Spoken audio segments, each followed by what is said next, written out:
Harvest is in full swing here at Cinder Winery, and I spoke with the head winemaker who tells me it takes about a year and a half for these Sangiovese grapes from vine to a bottle in your home.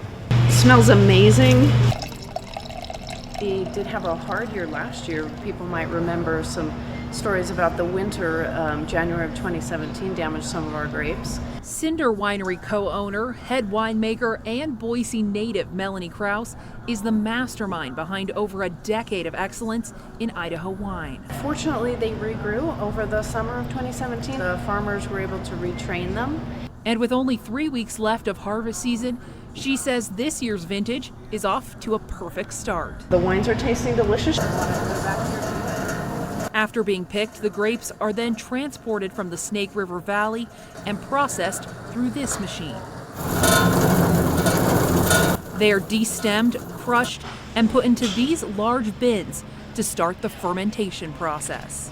This is Cabernet Sauvignon from the Sawtooth Vineyard, and it's at a really fun stage of fermentation, about halfway through. And forewarning, winemaking takes some elbow grease. It's thick, those skins. These vats are pressed like this 3 times a day, every day.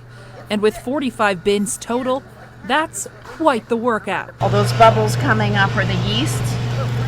They're eating the sugar, they're turning it into alcohol, carbon dioxide, and heat. And after only a few minutes of hand crushing, you can even feel the heat from the yeast coming off the mixture. And this process with the red grapes of fermenting on the skins lasts about 1 week. The grapes eventually get a layer of pure liquid, which Melanie tells me is half-formed wine. So this is what the wine's looking like so far. It's kind of looks like a milkshake.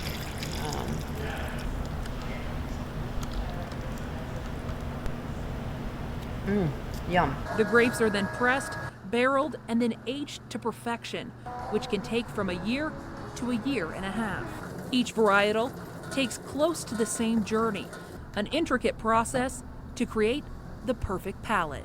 The wine industry in Idaho is growing really rapidly. I think all the best wines are in front of us in the future. And in honor of Harvest, Cinder Winery is holding wine tours until October 31st. You can find more information on our website, idahonews.com. Reporting in Garden City, Sarah Jacobson, CBS 2 News. Cheers.